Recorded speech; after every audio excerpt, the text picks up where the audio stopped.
This is Sridhar Kadari, senior journalist, managing editor, V Media news. ఇప్పుడు మనం హైదరాబాద్ మహానగరంలోని రవీంద్ర భారతిలో ఉన్నాము. తెలంగాణ రాష్ట్రంలోని ప్రభుత్వ పాఠశాలలో 10/10 వచ్చిన విద్యార్థులతో ముఖ్యమంత్రితో ముఖాముఖి నిర్వహించారు వందే మాతరం ఫౌండేషన్ సెక్రటరీ మాధవరెడ్డి గారు. మరిన్ని వివరాలు తెలుసుకుందాం.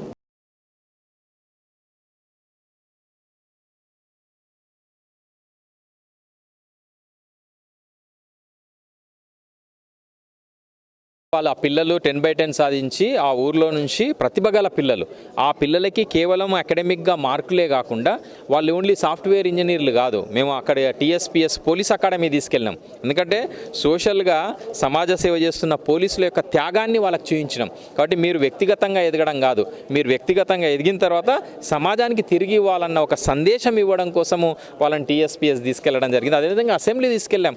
ఈ పిల్లలే ప్రభుత్వ బడుల పిల్లలే రేపు రాజకీయ నాయకులు అవుతారు.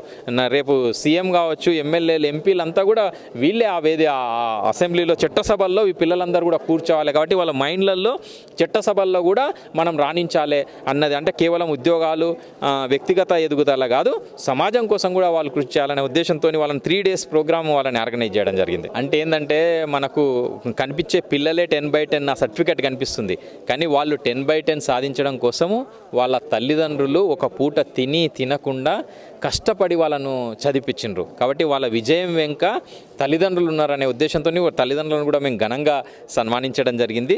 తర్వాత అమ్మా నాన్న జన్మనిస్తే జీవితాన్ని ఇచ్చింది గురువు.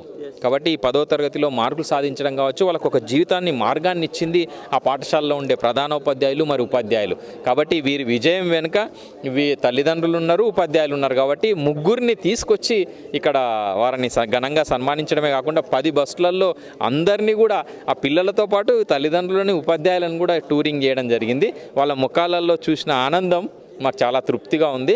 ప్రభుత్వ పాఠశాలకి పూర్వవైభవం తీసుకోవడం కోసమే ఈ కార్యక్రమాలన్నీ చేస్తున్నాం. ప్రభుత్వ పాఠశాలని బలోపేతం చేయాలి, తర్వాత ఊరి బడి ఉద్యమంగా కదిలి ఊరి బడులను కాపాడుకోవాలనేదే ఆ లక్ష్యంగా పనిచేస్తున్నాం. ఆ దిశగా మేము వెళ్తున్నాం. ఇప్పుడు ముఖ్యమంత్రి గారు, ప్రభుత్వ వ్యవస్థ కూడా మాకు తోడు ఉంటే మేము ఖచ్చితంగా ముందుకెళ్తాం.